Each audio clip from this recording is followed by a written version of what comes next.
This is Wow! What a week. What a week. PoliTricks. Welcome to an extraordinary edition of Wow What a Week, hashtag PoliTricks. It's part 2 of Up Close and Personal. He's been a standard feature since our entry into this arena, providing clarity into the murky world of political moves and movements. However, it was pointed out that one thing we haven't thrown light on is him. So listening to the request of many of our fans, or rather many of his fans, today we talk to Botsang Moiloa about an interesting, rather compelling subject, and that is Botsang Moiloa. So welcome our guest and our subject, Botsang Moiloa. Brother. Thank you, my brother. Thanks for doing part 2. A different feeling. Yes, sir. Totally. So part 1, we established that you are from Mohlakeng on the east rand of Johannesburg. The west rand. Sorry, west rand of Johannesburg. You were raised by you're a pastor's kid. You left the country when you were a teenager for military training. You were a member of Zanin's People's Liberation Army of APLA. You got into a couple of skirmishes in your days back in the day. You are also a martial artist. Absolutely. And 94, 95, where are you around 94, 95? What's happening in your life? Well, 94, I think, is the year of the elections in South Africa. Yes. I was already working. I started actually working for the Department of Foreign Affairs and Information. That's what it was called. Yes. So I served under Pek Botha in 1993.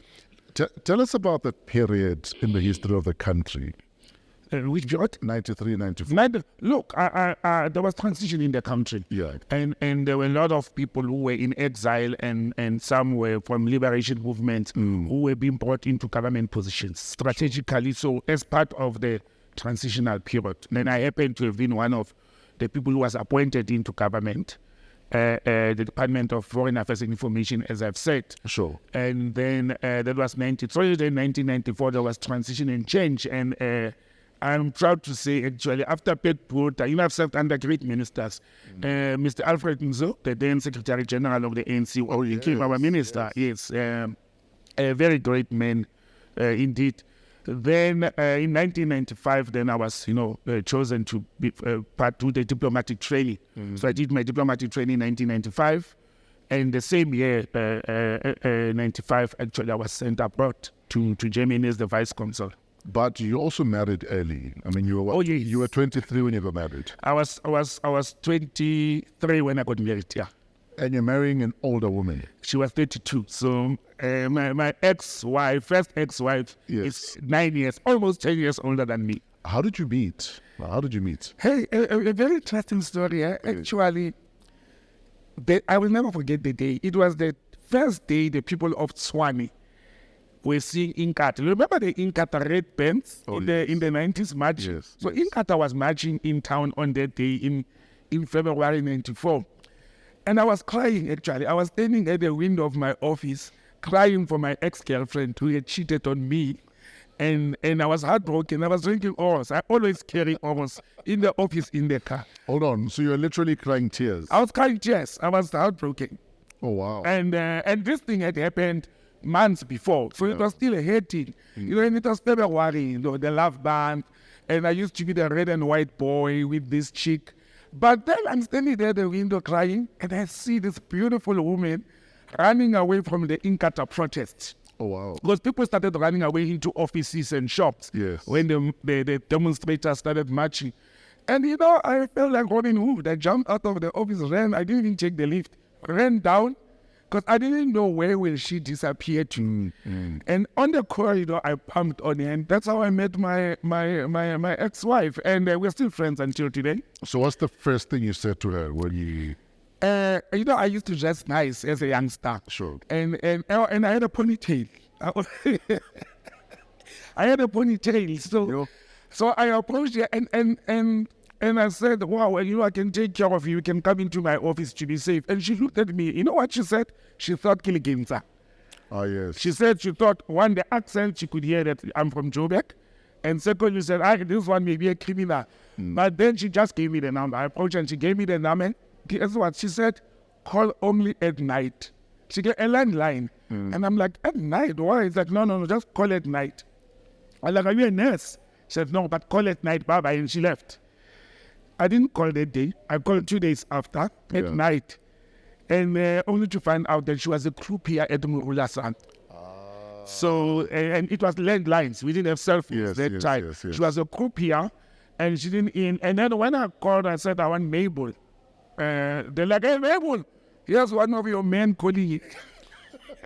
How many did she give? So that's how we met, but a beautiful person. And a very warm, a good person. So you meet someone, she's older than you, but you start a relationship. You're preparing to go start working at the...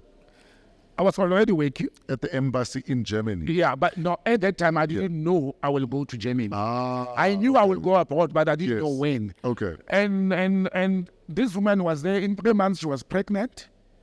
And then when she's pregnant, we get news that she's pregnant. Guess from who? Dr. Mutsepe. Oh, wow. President Ramaphosa's wife was our family doctor, was my physician. She used to own a surgery on Boom Street in Swan, and so she was my family doctor. Yes. And you know, I must thank that woman. She, not only for the pregnant wife, she also completed my health, because that time we had to complete medical forms to be posted abroad. Oh, yes. So she encouraged me. She's like, you know what, son, you must do this thing, and you must go and represent us there. So she's one of the people who actually aided me to become a diplomat at that time. But it was also a turbulent time for your family, though. Please take us through that time. It was a challenging time. My parents were divorcing. Yeah. And there comes Botsang with a pregnant elderly woman or older woman.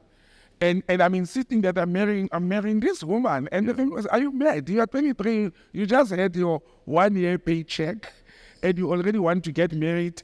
Is that because she's pregnant? I'm like, no, but I'm in love with her. I love her. And let me tell you first, that's one thing. Marrying that woman, it's something I will cherish for life. It's something I will never, ever regret. It was one of the best decisions I've made in my life. To marry a promoter, to marry at that age, it stabilized me. Sure. One thing I picked up from the marriage is that while the family was against it, they eventually, bought into the story. But it stabilized me. I became stable. I made more money. I acquired properties and things that the 20-something-year-olds do not do.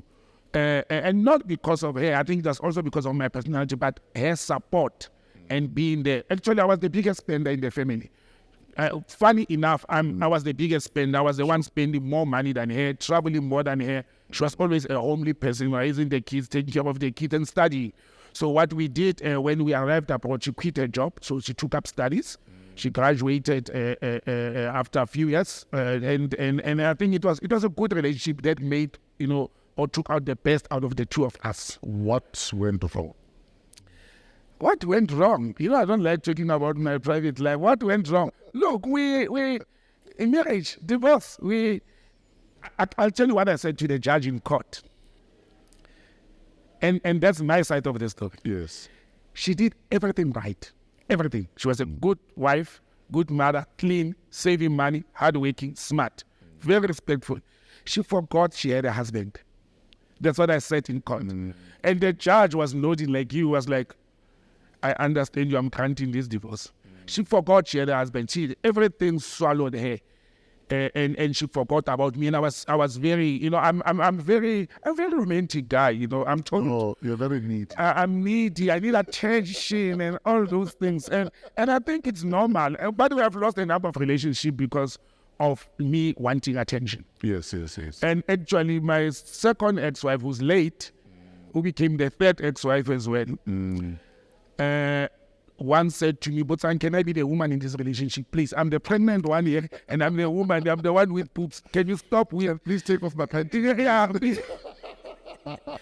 So, yeah, but that's a very, marriage life. I believe very strongly in marriage, and marriage and family life is a good thing. But then she relocates back here. Yeah. And you and your daughter stayed back in We Germany. stayed, yeah. When we separated Yeah. after 3 years in marriage. Sure.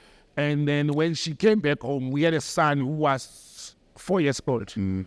And she came into the marriage with a daughter. But then you stayed with your stepdaughter in Germany. Yes, she was 12 and I stayed with her behind. To this day, I actually brought up that daughter alone. In fact, when I met her, I thought she was your girlfriend daughter until you told me that, no, this is my stepdaughter. Yeah. And I just found it interesting, the dynamic that when the mother relocated to Cape Town, she asked to stay in Germany with you. Yeah.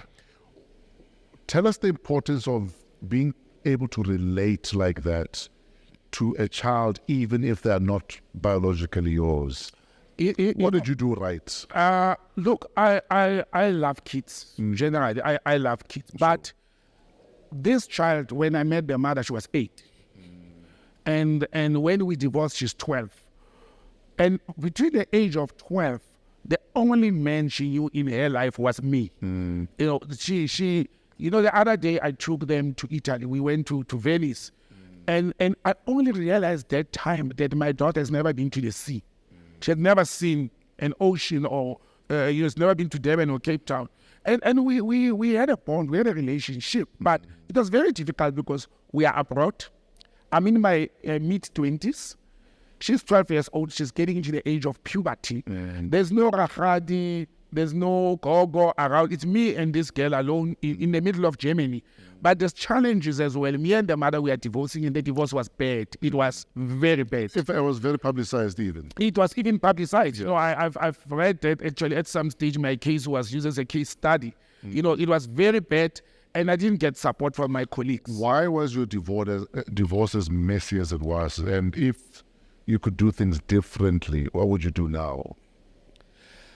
I think mainly it was the influence of the outside people. Yeah. That's what made it messy. And mainly from her side, because I didn't have anybody from my side who was influencing me. But there was much of interference. People, they were like, you left your job for this man, you went abroad, and now he's ditching you and all that. That's one. But we both filed for divorce. This is another coincidence. When she returned to South Africa, she filed for divorce, and I was filing for divorce as well. So we both filed.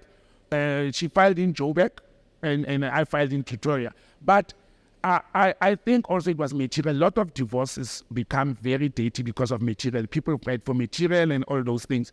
And I think it was also bitterness. We were angry, but the nice thing, the most beautiful thing that she has also ever said, there was no third party.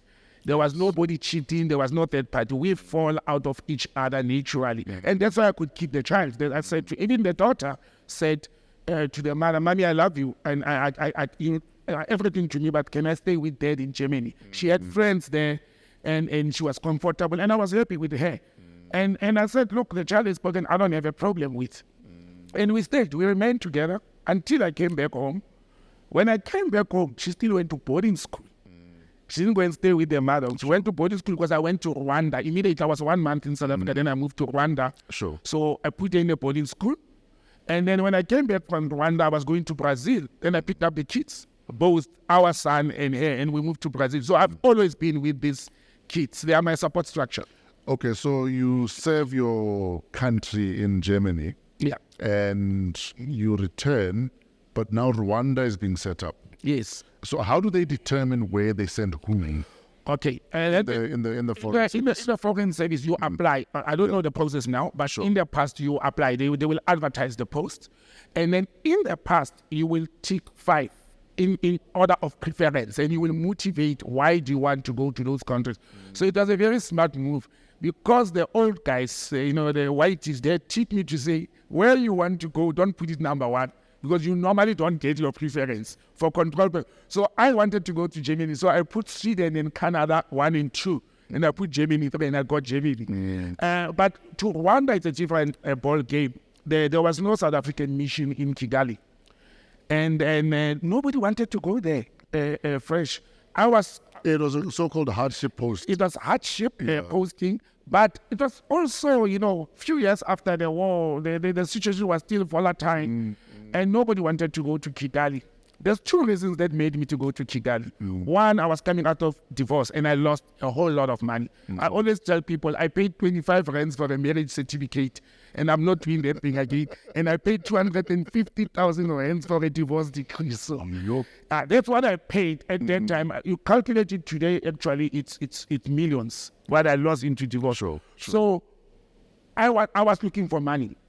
I wanted money. But the second thing is, I was sitting at home, no marriage, no family, and I was a month back until I was called in. I was instructed, actually, to go to Kigali. Yes. It was not an advertised one because I had to establish the South African embassy in Kigali from zero.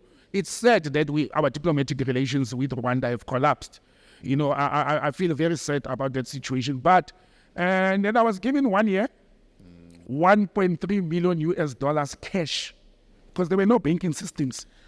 Cash. So you left with a bag of cash? I left with a bag of cash. I had to go to the APSA headquarters to get cash. Commercial flight, 1.3 US million dollars in my hotel room. So my hotel room was the South African embassy in Kigali. Guess where? Hotel Milis Colinis. The hotel where Hotel Rwanda, what you call it? It's called Hotel Milis Colinis. And I was sitting in there for 8 months. I was given 1 year to establish the South African embassy. In 8 months, I had the flag flying. Oh, wow. 8 months, I broke the record. And I accounted for each and every cent of that money. And there was change. Oh, wow. So I bought properties, bought vehicles, hired staff, established the embassy, hosted President Mbeki on an official visit to Kigali from a hotel room. I was operating from the hotel room. So one room was my bedroom, then an interleading door was the South African embassy. The flag was there, the photos of the minister. That is amazing. And all that. And that's the highlight of my career, actually. But surely Rwanda is also the low light because you didn't leave on good terms there. No, I was sad. There was, after the mission was up and running, they advertised the post now for a full 4-year term. And I wanted to stay. The money was damn good. Actually, I was the second highest paid ambassador in Rwanda of South Africa, because the first was Angola at that time. So I was earning a hell lot of money. And then it was 4-hour flight. I hate flying. So it was 4-hour flight to South Africa. But the other thing also, because of the terms and conditions, I could fly home every 2 months. That was when you are, for example, when you're in Germany, excuse me, you are allowed to fly home twice a year, or once a year. There it was every 2 months I could come home. So, but then they said, because of the history of what had happened in people establishing missions, you start making it your alpha and your omega and your baby and your spaza shop, and corruption starts there. They're like, no, now you can apply and choose to go anywhere you want to go. There were 13 other posts. Kigali was one of them. But then I had to leave. Sorry. So I had to leave. And then when I was there, actually, I was told, no, I can go to Brazil. Because I chose to go to Brazil. You were told you need to go home and learn Portuguese fast. Yeah, a crash course in Portuguese. So what does learning Portuguese fast mean? So how long did it take for you to... Look, I did the basic course at headquarters. The Department of Foreign Affairs that time, or DERCO, it has the Language Institute. So normally it will take 3 to 6 months. 6 months you can get a course. And you attend maybe 2-3 times a week for 2 to 3 hours. No. But for me, there was no time. I had to be in the course, do it quickly, almost every day. Just learn the basics to be there. And I have heard that it is no longer a prerequisite for diplomats to go abroad and learn the language of the country they're going to, which is a sad state of affairs. I was going to say, surely it's a disadvantage. It's a disadvantage. It's also risky. It's a security risk. Because your superpower right now is the fact that you can speak more than 4 languages. I speak 13 languages. Exactly. Understand? I speak German, Portuguese, basic Spanish, and 9 South African languages. So, and that has actually, knowing Portuguese has created opportunities for me. You know, even jobs after DERCO, it was because of my language. But also, you don't want to go and work in a foreign country, in a diplomatic service, and you don't know the language, because then you may be compromised by the local personnel staff that we hire. You must know what's going on. And it was disadvantageous. So when I got to Brazil, my Portuguese was not that good. It's so sad I couldn't even... Remember, I was single now. So I could propose, I could look for a partner and all that. So it took a lot of time. Portuguese is difficult. It's a very difficult language. But it took longer until I had a girlfriend. You know what they call it?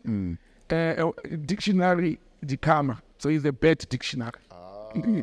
Until I had a girlfriend, then my language, boom. Dictionary with eyes. Yeah.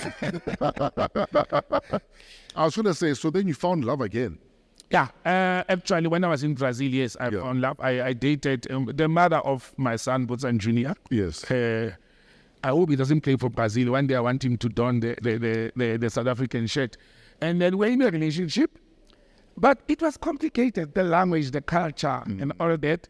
So where is he right now? He's with the mother in Brazil. Oh, okay. So that back home. Yes. But funny enough, the child was not conceived and born when I was there. It was after. I had long come back to South Africa. Okay. And she came to visit. So Botsang is in Brazil with the mother. But then that relationship didn't last either. No, it didn't last. It didn't last. And then you and because of me. What? You messed up? I messed up. How? I'm not going to talk about it, but I messed up. And then you met your second wife. Then I met my second wife. Where did that happen?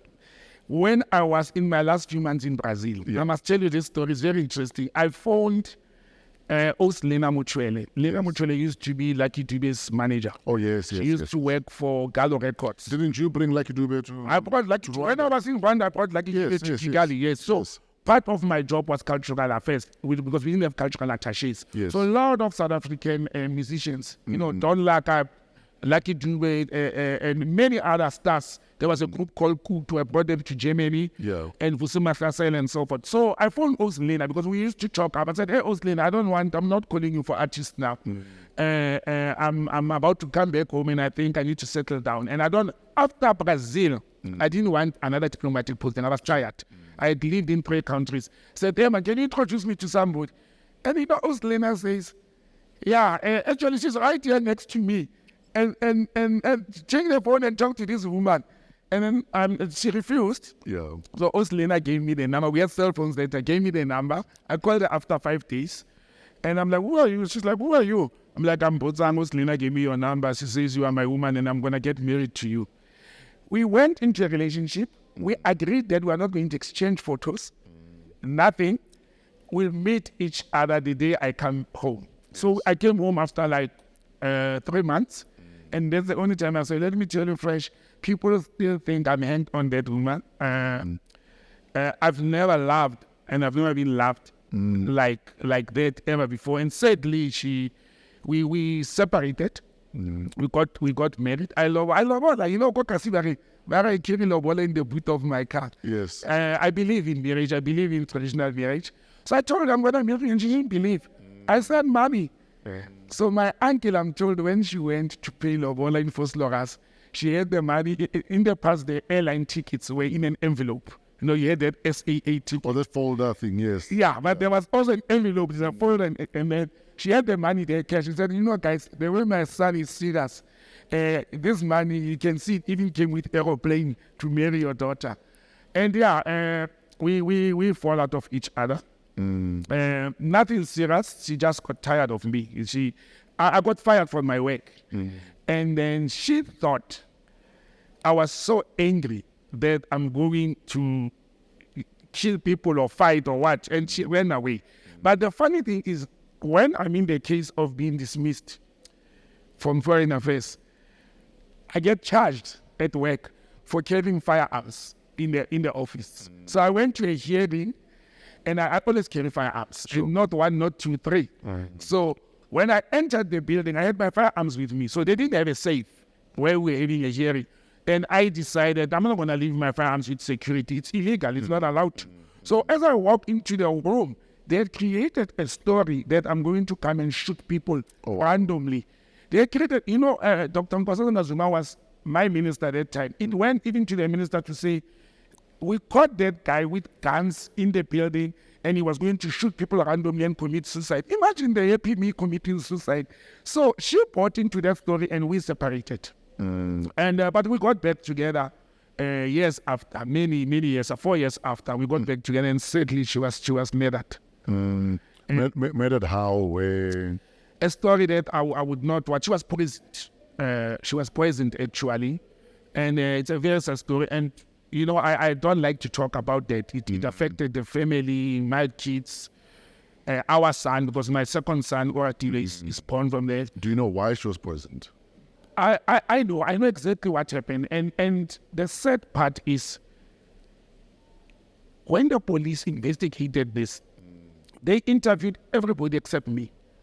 When I had the information, when I even called the cop who was investigating to say, I was the last person to talk to that person. And she was fearing for her own life and all that. But the police never spoke to me, funny enough. And the judge in court actually said in the case, when they closed the case, because there was a story that it could have been suicide, and said actually the police messed up that case. And I can tell you the police messed it up.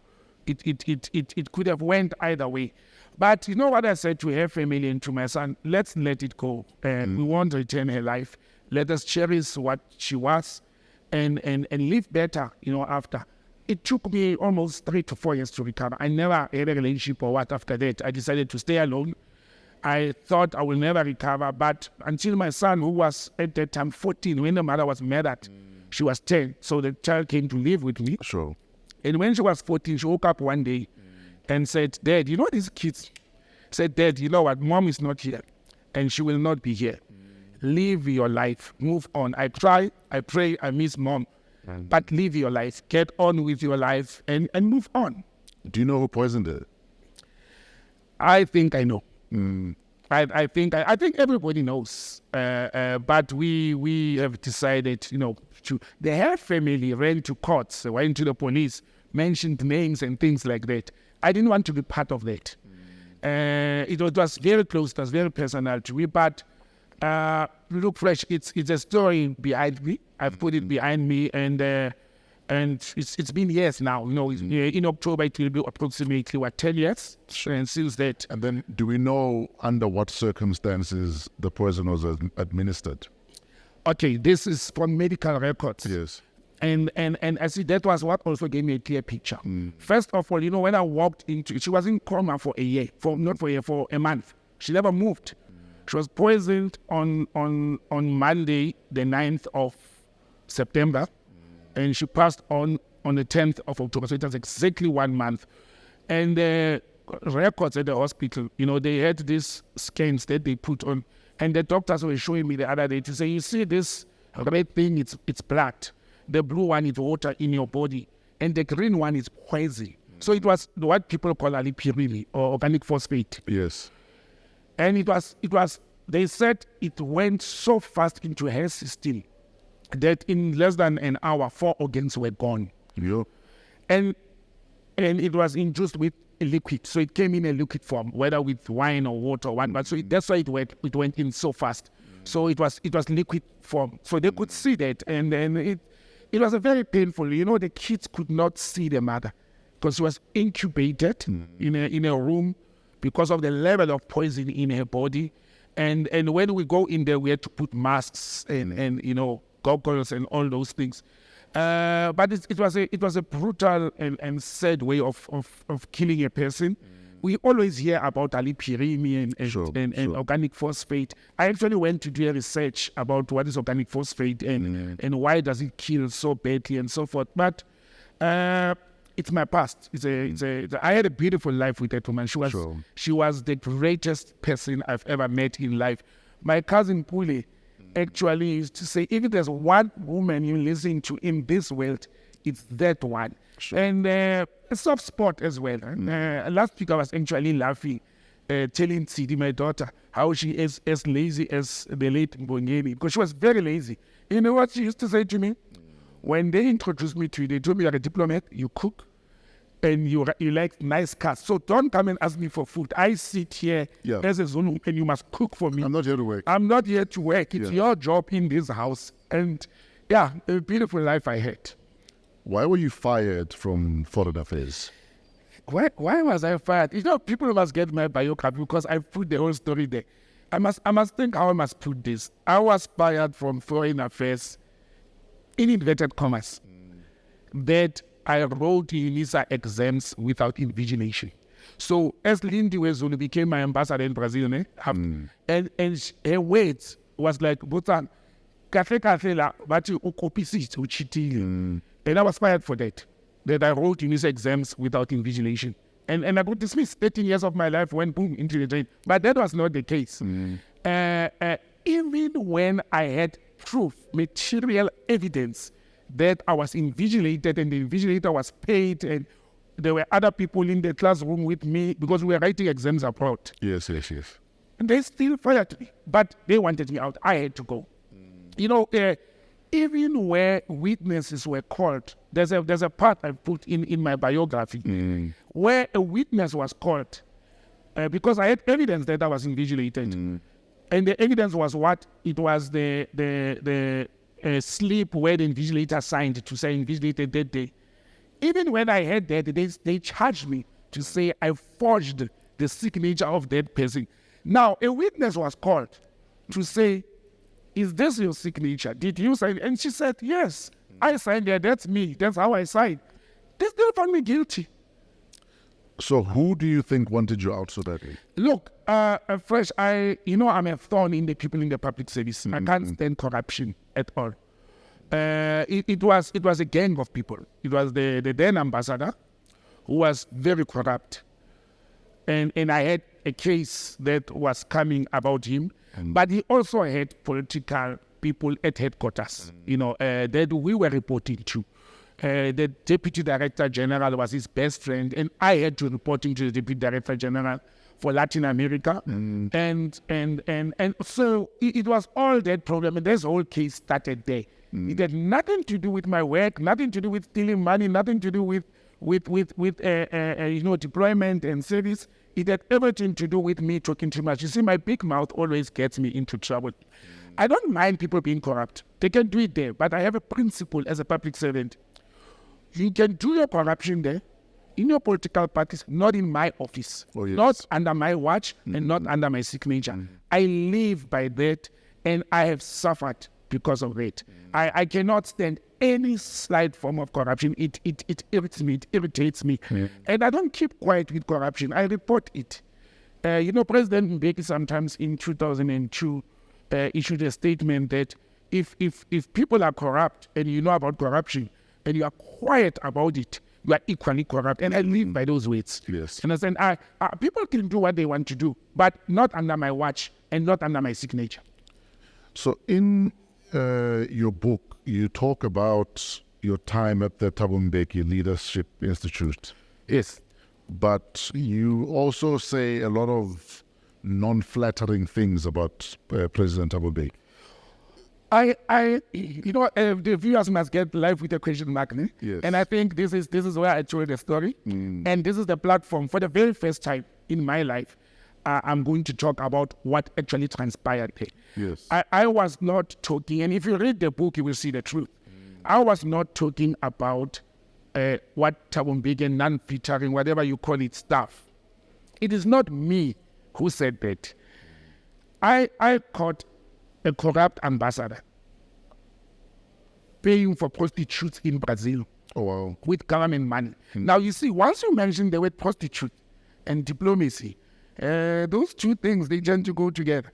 And it got excited because when this came out, these prostitutes at that time, they were said to be translators who were hired to translate for President Mbeki, who was in transit in Brazil. Okay. That's how the story came about. Oh, okay. So the line item was translators. The line item was, remember, as the head of corporate services. But they were translating something else. But I don't know what they were translating. Allegedly. But what actually made me to come to a conclusion that these people are prostitutes is because of what transpired with that payment. So I'm head of corporate services. I must do each and every payment that goes out of the embassy. I must sign it off, okay? Yeah. And when that happened, the third part is when that incident happened, I was in South Africa. I knew President Mbeki. We spoke about the flight clearance earlier on last week. I knew President Mbeki was flying to Haiti for the centenary celebration. And then to fly to Haiti, you must stop over Inkwazi. What do you call that aircraft? Inkwazi or Inkazi, the presidential aircraft. Yes. It was brand new. Its first trip actually was to Haiti via Brazil. So I did all the arrangement for the president to can transit, and everything went well. But on the stopover in a city called Belém in the north of Brazil, It's 4 hours from Brasilia, the capital, to fly to Bele. So he did a stop over there for refueling 2 hours, what. I came to South Africa on holiday. It was December. So I came to South Africa on holiday.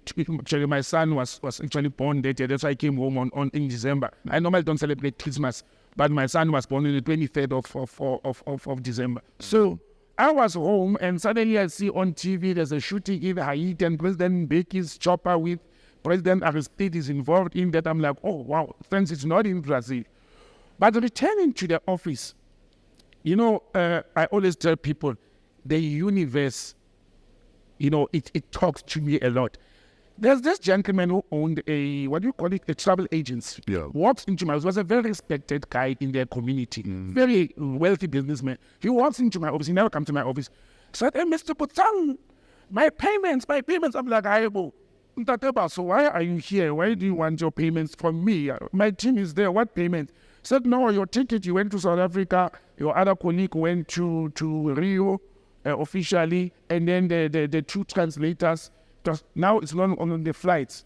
How does it come? It comes as the ticket, the accommodation, and the stipend, because they have to be paid for translating. Yes. So the plane comes that way. Innocently, I asked my team, why did we hire translators for the ambassador to go and meet President Mbeki? What were they translating? Exactly. I asked them, was there a program maybe in Belém for the president? Maybe there was a program. They're like, no, there was no program. I'm like, okay, translator. Where was the official translator? Because at the embassy, we have an official translator. Where was the official translator? The ambassador had said to me the translator was on leave. That's why he had to hire services from outsource, which we normally do. Sure. But the second person who acts as a translator becomes the ambassador's social secretary, because they speak English very well. They become in absence of our official journalist translator. No. Then I discovered that the journalist translator was not on leave. The secretary of the ambassador was not on. They were there. You see, that it raised eyebrows. I'm trained well trained to can investigate cases of fraud and corruption. And I went back to the ambassador. I said, Ambassador, I've got a problem. I'm not paying this. Because I'm told these people were in the office.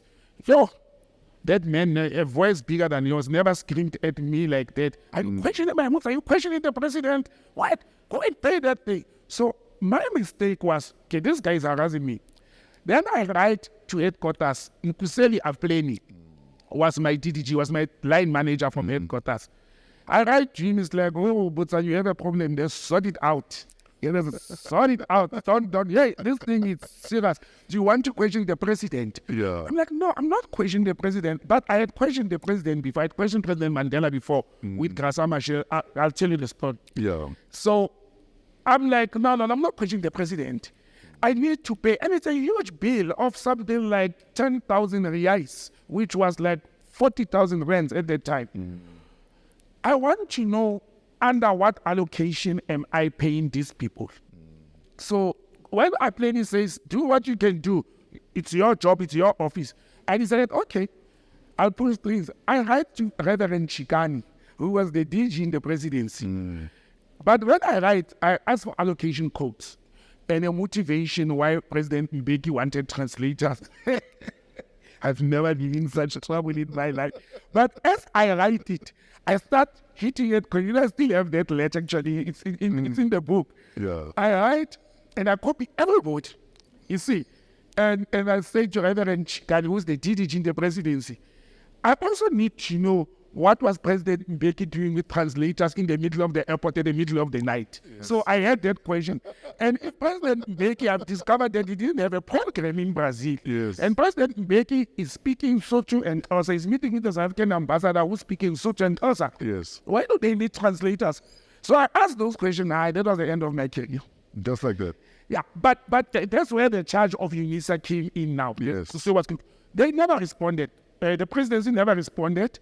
But it went so bad in the rumors within the corridors of the Union building that monies of the embassy were spent by President Mbeki. And how did I know this? You see, now when you are harassing me, you make me dig more. Yes. So in Brazil, prostitute gets registered. And remember, these people have names. So I had the intelligence attaché and the police attaché in the embassy. I'm like, guys, can you run these ladies? And they come out. They are called professionals, accompanied to professionals, Yes. which is professional companion. So that's why they are called. So they are the ladies you can book. And Escorts, yes. Of course, you know. And then these guys found out that, and I blew the whistle. I spoke. I'm like, I'm not going to sign and pay prostitutes with state expenses. And that got me into trouble. But it was a principled decision. I put my foot down. Yes, I lost my clearing career and all that, but it's okay. At least I was not found wanting. And I done it, like I say. You know, when I was in Germany, this is a very funny story. I thought about it last weekend. President Mandela, now there I was very immature and naughty. President Mandela was divorcing with Mama Winnie. Yes. So we all love Mama Winnie. And now divorced. So President Mandela was Jola. And now my boss in Germany, I'm the vice consul. The consul is a white woman, you're afraid to pray. Nice person. She comes to my office running. And Botsang. I got President Mandela on the phone. I'm like, hey man, says he, Bona, you know, a white woman, blonde, is excited to be speaking to the president. And Madiba, being a gentleman, all he was asking for, because we're in Frankfurt, Megrasa Machel was on transit from South Africa via Frankfurt to Spain. She had a daughter who had an eye operation in Spain. Yes. So every other week or every month she would fly to Spain and stop over. So she had a 4-hour, time in Frankfurt, So Madiba was asking the consul general, please man, can you just take care of my girlfriend? Of my person. Of my person, yeah. So the consul general is excited. I mean, the protest, I'm like, that's not the official spouse of the president. I'm not paying for that. And actually, she was asking me to go and meet Mama Machel with my wife. Yes. And have dinner with Mama Machel. I'm like, madam, I can go and meet Mama Machel, but we are not paying for that dinner, for my kilometers.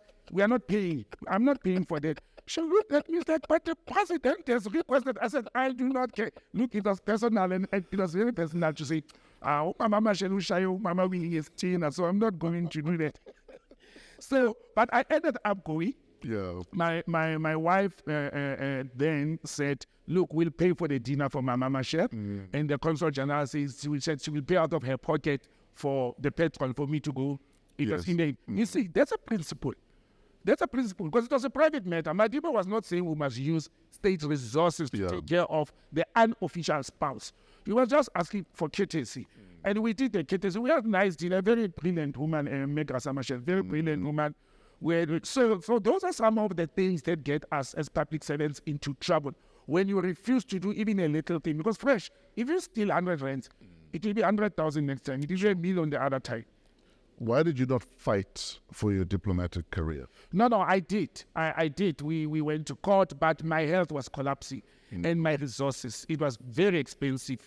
These people use state resources to fight you. Do you think you were deliberately tied up in a court process because one day it would exhaust you? It would exhaust me. Look, I know somebody at Derrico now who they've been appealing. He won his case and they've been appealing it for 3 years. Yeah. So it affected my health. It was hitting at my pocket. And I was single again during that time. Remember now, I'm fired, and there's no, support structure and all that.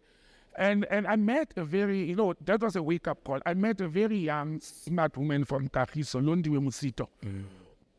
Sorry, and when she learned that I'm a Buddhist, and I'm unemployed now. A woman who accepts you when you are broken, unemployed, to somebody is very special. And then she said to me, why don't you do your junjuns and your hangs and go away, leave these people. Go to the temple. She bought me a sponge, like a pillow that we sit and meditate on. I still have it. I closed everything and I left everything.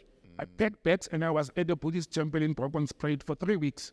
I came back then, I called my lawyer, Mike Mbada. I said, Mike, I'm not pursuing the case. We are not going to court. You are fired. I'm not pursuing this case. I'm leaving these people. And that was a great move, Fresh. After that, my career blossomed, actually. I think I achieved things, and I became a better person than I would have stayed in the diplomatic life. September National Imbizo, what is that? Okay, the SNI, the September National Imbizo, was Black Consciousness Pan-Africanist formation. Sure. It was a think tank, actually. The people from the Pan-Africanists and the PC branch. It is actually a front runner or the forerunner of what used to be called the Black Sash. Yes. And then Anthony Kaba and many other people, they formed it around 2010, 2011. And then, it was a group of Pan-Africanist and PC people who were sitting there, who were writing articles talking about Black consciousness and teaching people about Black consciousness. So what inspired that all of you come together? And how was this, if at all, a precursor to the formation of the EFF? Look, what inspired us, it was our politics and writing. Yes. And there were people there who were artists, there were people in there who were poets and all that, and they were from all over the country when the SNI was formed. I joined it after it was formed. I was not at the formation of the SNI. And then how did it inspire the EFF? In 2012, and I always tell people, EFF was formed long before 2013. The talks were on the side long before Julius was fired from the EFF. There were people on the side from the ANC about the formation of a new political party that is Pan-Africanism and Black consciousness inspired. So it happened that Andile, as the leader of the SNI, then moved to join the group of people who were forming the EFF. And then we had to go to the elections to elect new leadership of the SNI, because Andile was very busy that side. So then I became elected as the deputy leader of the September National Imbizo. And we then decided at that time to say, can the SNI become the political brain of the EFF? I can tell you that the initial constitution of the EFF was written by an SNI member. If you look at the manifesto of the EFF, the founding manifesto of the EFF, it is actually a Pan-Africanist Black Consciousness manifesto. When you look at it, and it has our footprints all over. So the SNI was behind that. Andile solely wrote actually the land part of the EFF manifesto. Yes. And that's how we ended up being in the EFF and in the formation of the EFF. But during that time, Julius gets dismissed from the ANC, ironically by Cyril Ramaphosa. And as the people who were sitting there, people like Wulufuno Gogo and so forth, they were sitting there and say, but hey guys, who has numbers? Who can lead this movement? And at some stage it was South Africa First Party, South Africa First, all those, we were looking for the name. And Julius gets fired, and then they engage. They go and they meet with Julius to engage Julius and say, look, we are having this thing that we've been cooking on the side. And there were a lot of ANC Youth League members. We have been cooking on this side, but it has Pan-Africanists and BC people inside. Can we talk? And then we people can go and argue and scream about what they want to about the formation of the EFF, but that's how Julius came when the formation was already. So the EFF at that time, it needed somebody who's vibrant, who has followers, and Julius is a political animal. He's damn good when it comes to politics. And he was the obvious choice to say, let this boy run with this thing, and we will do the ideology in the background. So all SNI members, we were deployed into the EFF as political education commissars. So I was the political education commissar for Tshwane South region, and others were all over. So we wanted to educate people regarding Pan-Africanism and Black consciousness. That's why people always said, wow, this EFF, is talking Pan-Africanism. Even some PhD people started trying to say the EFF stole their red beret and their manifesto and all that, because Apla beret, they were red berets of Apla forces.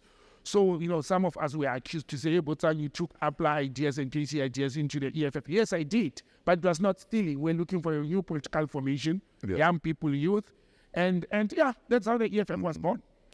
Andile Mqitama's exit from the EFF, could things not have been done differently? Look, Andile is my brother. Yeah. I'm very close to him. I don't think it was gonna wait afresh. Andile is like me. He's very principled. He's the guy who will be prepared to lose anything under the sun for a principle. People say principles don't pay bills and what. It was not gonna work. He's so beyond. We thought Julius is different from the Julius of the ANC Youth League. We thought so. But there's nothing different about it. I got into trouble. I wrote to Darlene Pofu at some stage to charge Julius, to say, let's charge Julius for this conduct, this behavior and what. But I knew I was wasting my time, you understand? And Andile, I knew Andile was going to leave and he was not going to go backwards. And it started at the elective conference in Bloemfontein. I was sitting next to Andile. It's like the famous TV when Andile was crying at the conference. I was sitting next to him and I took him out there. But also, his life was threatened. The other day he joked and he said, one day he will tell the world how I saved his life twice because of my intelligence operative. They were going to kill him. I ended up being like Andile's bodyguard, driving him, running around. In Cape Town, when he was chased by people, somebody was put in a bus, was supposed to step Andile in Cape Town. And I told him beforehand that somebody's in the bus, he's coming to Cape Town, and this is the name of the person, he's going to step him. Oh, wow. And so things were seriously bad. And he decided to leave. But I think it was principle. He based it on principles. That, look, things would have been different if Andile was still in the EFF. They know the truth. But, Pan-Africanists and BC people are very principled people. Africanists are very principled. If we look at the PH, it's not to say it's a bad organization. It's doing bad in politics. It's because they are not going to compromise. Oh, yes. They are not going to sell their souls. They're not going to accept money from white capital. And that's part of the politics. So, again, I always say to people, we must differentiate between politicians and revolutionaries. And I regard Andile as a revolutionary. He's not he won't make it in politics, trust me. He will not make it. Because of his character and principle. I will not make it. I love politics, but I will never be a politician. I will not make it. You have to have an element of dishonesty to be a politician. You have to be a liar, and you have to be good in lying. I'm not good in lying, you understand? And I'm very principled to can stay in politics. Running for a political office, then I must steal money to can fund my movement. That's not going to happen in my life. Sure. You've been without employment for almost a year. Right. Actually, I've been home for more than a year. I was suspended, but I was dismissed. You were again. Yeah. It's 8 months now. You were fired for writing a book. Let me drink water. Or were you fired for writing a book? How do I put it? This book, Life with a Question Mark, has got me into so much trouble. I must start selling it. It must start putting money. And thanks for our show. Yeah. The sales have gone up now. People are buying from as far as Kimberley. That's amazing. People are ordering. So yeah. So.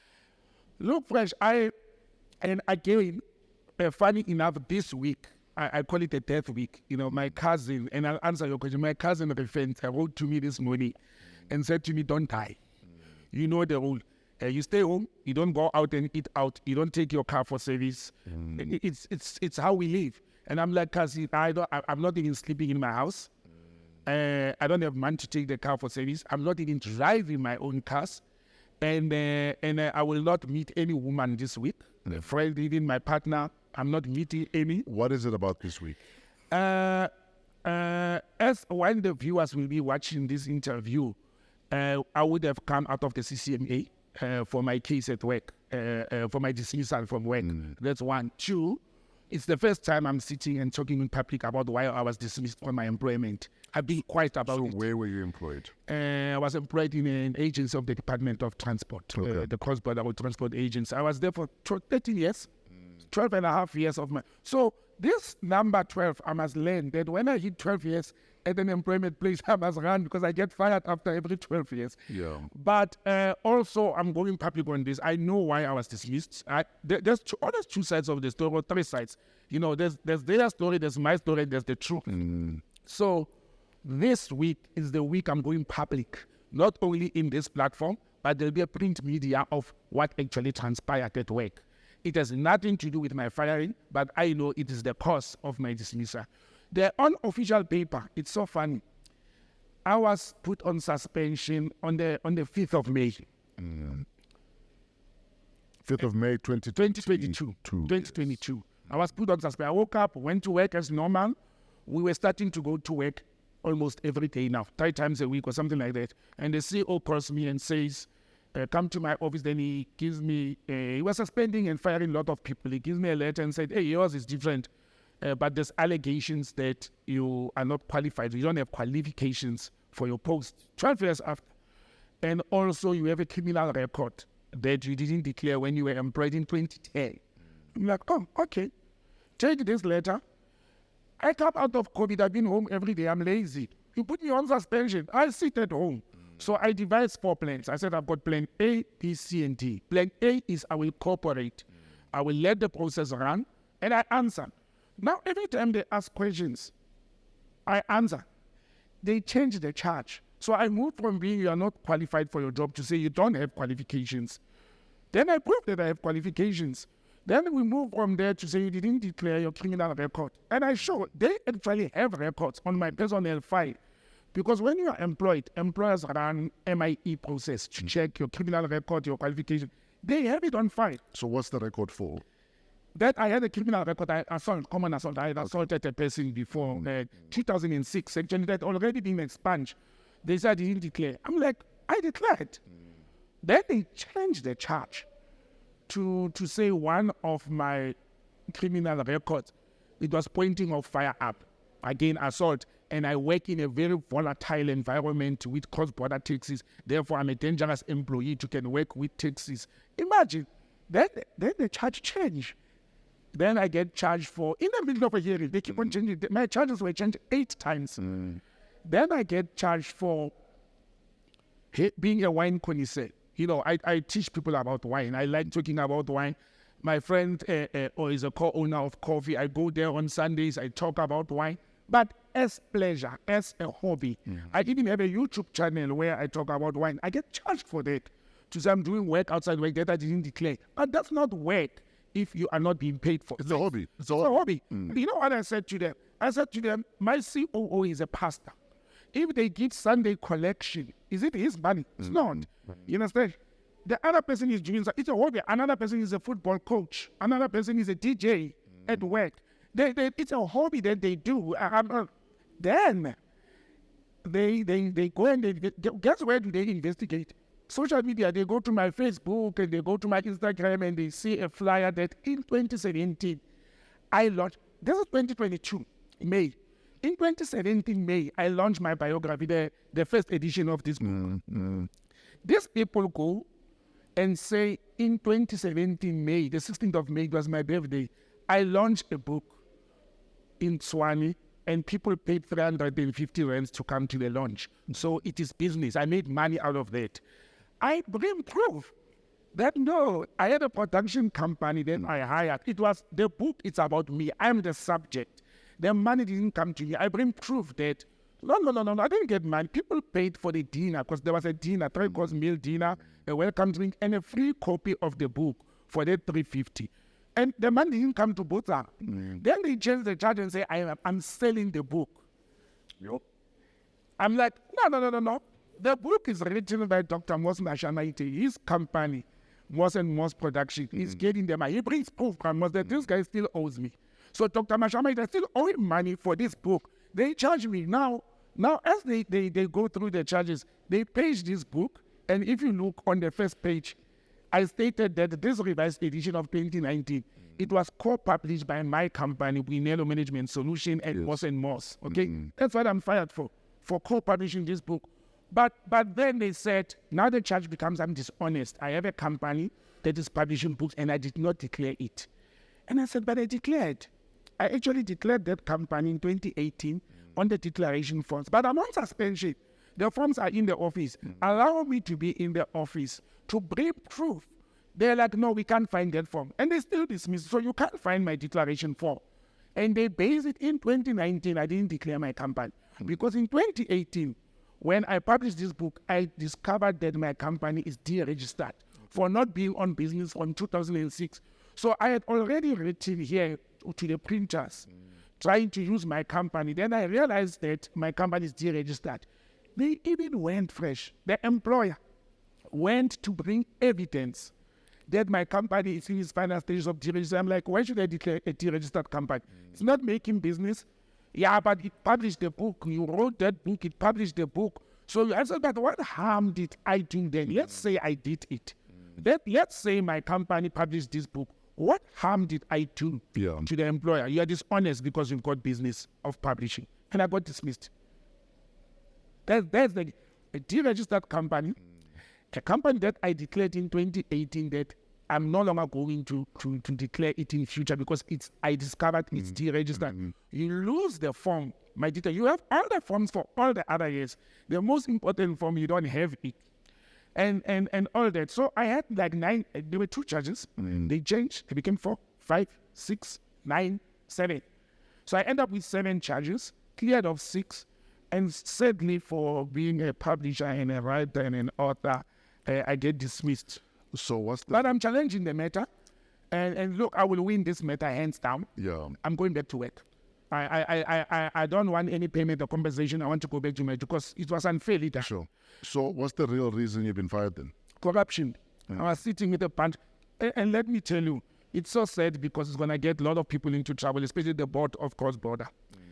The person who accuses me for not being qualified and for not having qualification, as I'm sitting at home, now I'm idling and I'll dig fresh. If I want if I want to know something about you, I will dig. I can tell you, if you want to know where's your girlfriend now, what is she doing, I can tell you sitting here. You know, I said that to some commissioner of the CCMA to say, Commissioner, I can tell you what President Ouattara ate last night. And he thought I was joking. I made 2 calls and it's like, who are you? So I started digging. Say, but why this? I know why they were fighting me. Like I said, I can't stand corruption. So you sit in the office, you are being asked to chair various supply chain management committees, tender processes. And I realized, but these tender processes, this is not right. So what I do is, I don't fight. I started excusing myself from those duties and say, no, I can't see this and all that. That's 1. 2, we are having a state-owned entity that is self-funding. The CDRT doesn't get money from government. We make millions. Every year we take money back to treasury, to give treasury money and all that. So people started seeing this as a kitty where they can put their hands. But you know how do people steal in government? They start creating jobs and tenders and cases and all that. One of the things that they've been stealing money on, and I'm going to prove to that, it's legal fees. They will hire lawyers and pay them exorbitant fees for the services. My employer, I'm writing a book now. Actually, I'm just waiting for this case to end. I'll be publishing. I've written the book. My employer at some stage spent 1.1 million for me being absent from work for 1 day. I actually called the book $1 million for a day. Auditors picked it up. They confronted me. Nothing happened. Right now, I can tell you for my dismissal now and when I was on suspension, they spent 1.251 million on legal fees to get rid of me. I used to have hold on, so you missed work for 1 day? 1 day. And a bar was spent in the process of that? 1.1 million. So if we follow the money trail, are you saying that legal fees might be X amount and then the rest goes back? The rest will go by. That's what they do. Understand? Yeah. And these lawyers are also corrupt who are saying, and I can tell you, how do you go and spend 1.2 million on an internal disciplinary hearing? You hire 2 law firms. One is the prosecuting, one is the presiding. Where is the money going? Why so much money? They think we are very stupid to do this, but I've been quiet about this of what is happening because I did not want to influence my labor court process. I didn't want people, you know what they say in government? They will say, that's a disgruntled employee. Like when I publicized the story of prostitutes in Brazil, the Foreign Affairs spokesperson that time, Modimowame, may his soul rest in peace, issued a statement and said, no, that's a disgruntled employee who was dismissed. So I didn't want them to come and say now, in the last few months, that he's a disgruntled employee. So these people, they go to an extent of paying, because I've given some of the stories to media. They bribe journalists. They bribe media. I discovered that actually the CEO who accused me for lying about my qualification, lied about his qualification. He lied about stuff. I discovered that I have all the documents. And then I give it to journalists. After the JRA CEO, that week, I wanted the media to come and say, another transport CEO lied about his qualification. They're stepping on it. The board does not want to use it, so I'm going to release that information now.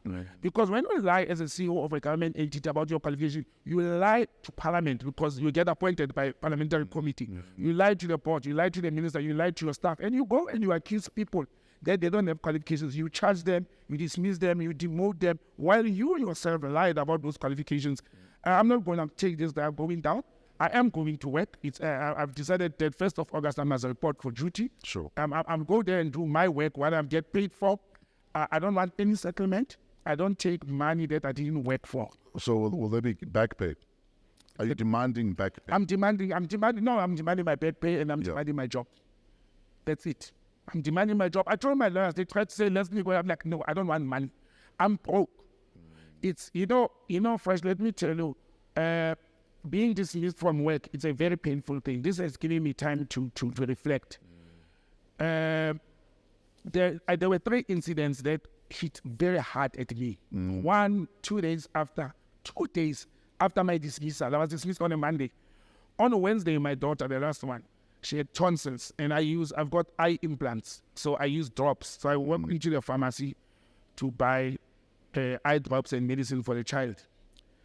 And the pharmacist says, hey, Botsang, medical aid is cancelled. You are not telling me 2 days. Yeah. And I don't know how. I still have to check Discovery up regarding that. I don't know how, because we pay medical aid in advance. So if I get dismissed on the 21st of November, I'm still covered for the month of November. Yes. And we get paid on the 20th. So I paid even the December tariff. That's one. That was very painful. It hit hard. The second part is I was preparing to go to the CCMA one day. I'm sitting there. So I'm now representing myself. I can't afford my lawyer. Okay? I'm sitting there waiting at home. And the lights goes off. So I go out, because where I stay, I don't get load shedding. So I go out, and now there's 3 cars outside. Somebody's also knocking. So I'm like, I'm coming down. Now, is the city of Tshwane coming to switch off electricity? It was still postpaid, because I didn't pay. Then it's a sheriff of the court by my lawyer to come and demand his money. And then the other one is a sheriff from another court for pub health. Jeez. Now, I'm sitting with 2 sheriffs, and the city of Tshwane, they're switching off. I tried to beg those guys, say, afraid I'm preparing for a case, I'm going to court tomorrow. Don't switch off. They're like, hi, Baba, Nancy paper. Switch off left. I signed these sheriff papers, accepted them. That was painful. But months went. And, when you work, it's not yourself and your spouse and the kids. I've got a grandmother, I've got my mother, I've got my siblings, my kids, my dogs, and myself. All those are dependent on me. Yes. So this has impacted this whole lot of people. And I woke up one day and I asked my mom for money to come to your show, by the way, for petrol. This is the woman for over 20 years I've been giving money. I had to ask my own mother for money. But let me tell you how you and DJ's book gave me a lease of life. And I survived. 8 months, no income. I'm disposing properties now to be able to survive. I'm not going to compromise. I'm not going to beg. I'm not going to step back. I'm prepared to lose every little thing for justice. And I'm going to fight these people. I've got a cousin who works for transport, and he wrote me a very sad message. This is somebody I worked with and I trusted. And he wrote me a sad message. He said to me, I'm China, you talk too much. They were going to come for you. Don't fight the system. And for that, I'm going to fight the system. I'm going to take these guys up with everything I have in hand. And that's plan B, to fight the system. Plan C is to get to these people's personal lives and check what have they done. They live in class houses and they're probably stone. So I'm going to cut them off one by one. But one day, I think it was our first episode, that changed my life. You will remind me. My conversation with Sbu. With DJ's Boo. Who said he got to New York. He got to New York, yeah. And realized that his mental health was actually, he was suicidal. Bruh. But he didn't really realize it until he got to New York that I've not been living. I was sitting in that room when Sbu was saying that. Yeah. That was a Varan clap for me. That was a wake-up call. I realized that day, I think that's February this year, I was not suicidal, but I was on the verge of killing people.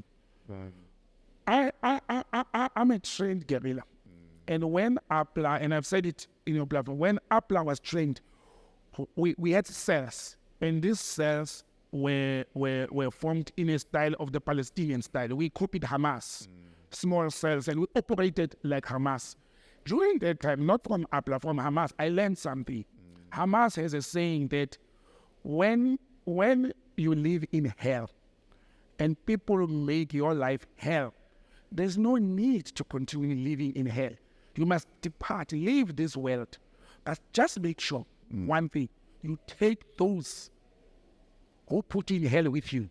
Don't leave them. And when Sbu was sitting here talking, I was planning every day, and the mother of my daughter, who also came to spend time with me because she was unemployed and things like that, and she saw me going down. And she said to me, Botsang, I've never seen you driving around with a sword in your car, no guns, and I've never seen you watching such violent movies and all that. Fresh, I was plotting to assassinate people. And I was going to do it, not to commit suicide, because you have made my life hell, my kids, my dogs. And to an extent that I was even planning to go to their kids, their families, their spouses, because of what they've put me through too.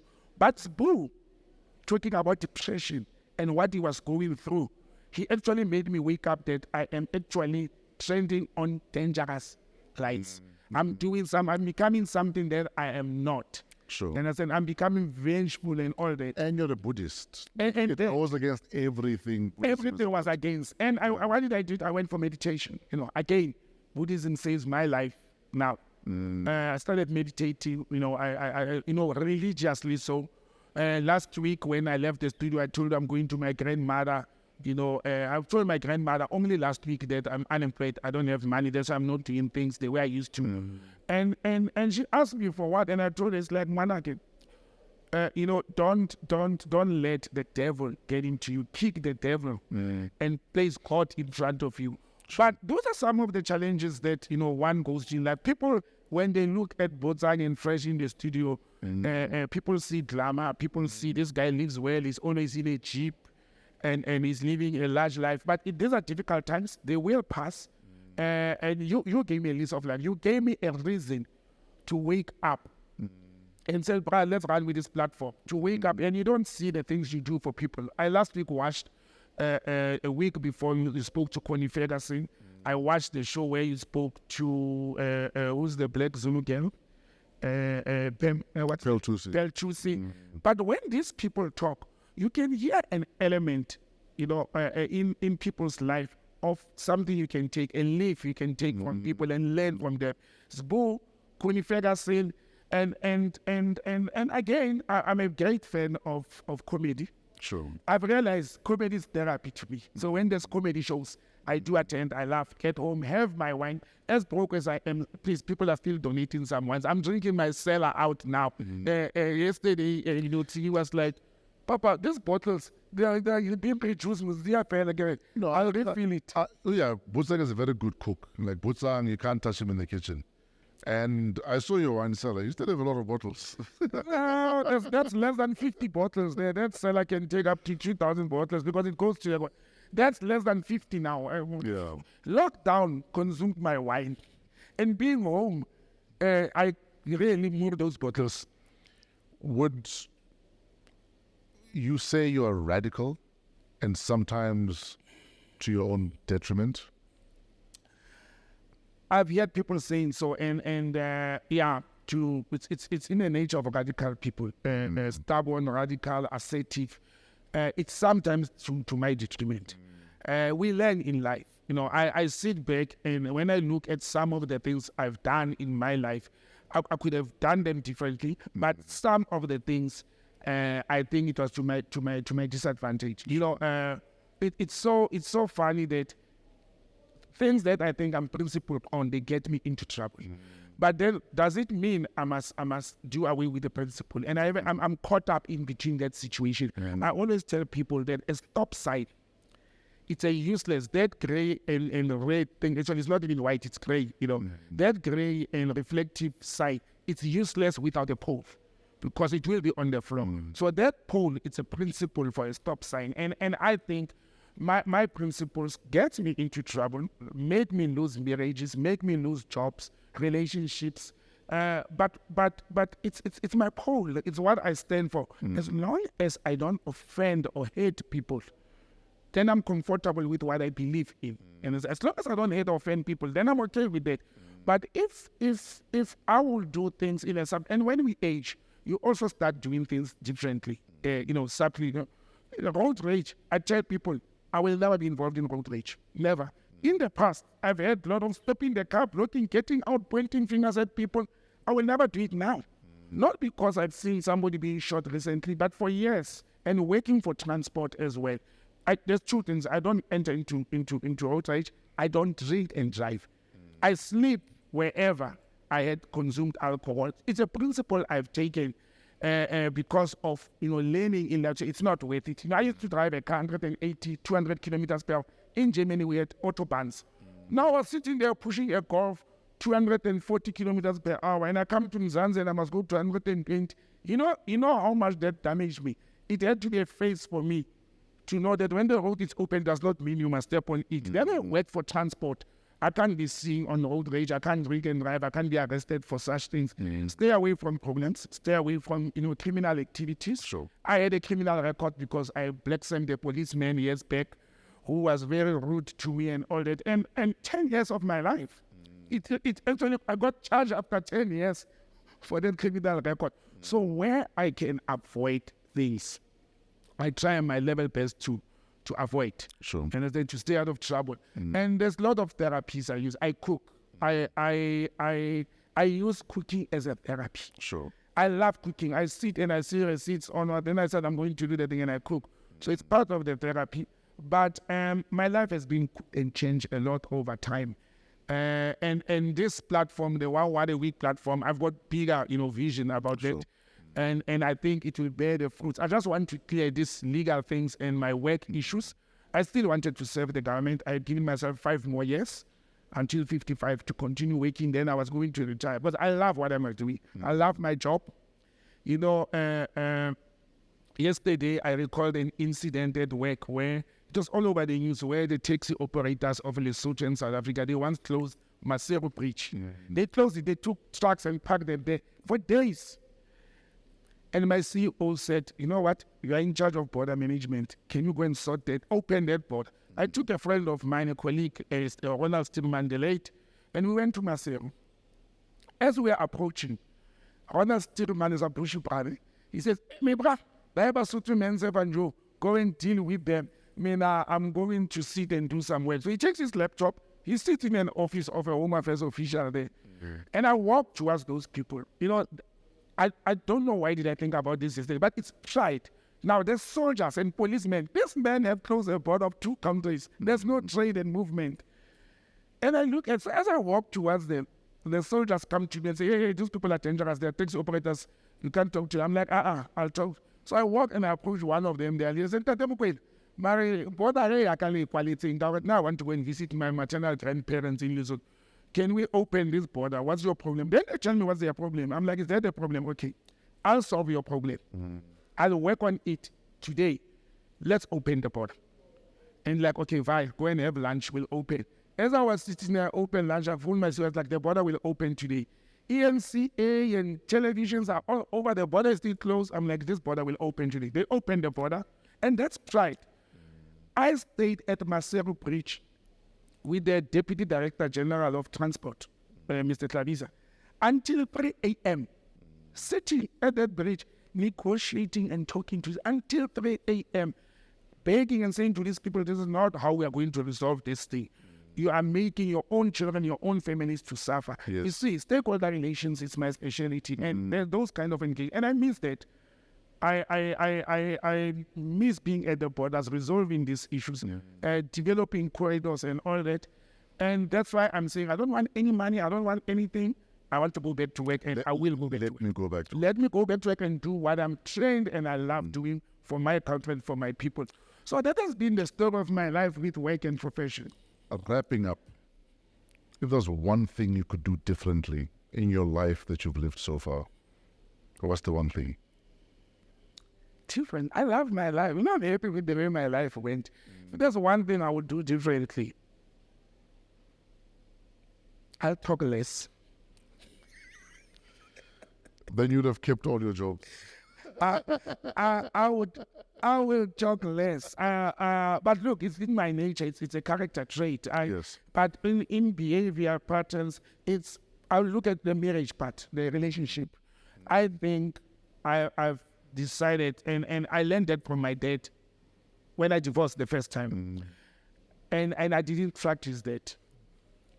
I would treat women and conduct and behave myself differently in a relationship. These people are special species. I will not argue. I will not call to order. I will just let them be themselves, because it doesn't help to put my foot down. You know, I'm a military-styled person, and you don't deal with women that way. You know, you let them. So I think if there's one thing I will change if I get married again, which I think I want to, let me just get a job in. I've met her. I believe in me. You marry her.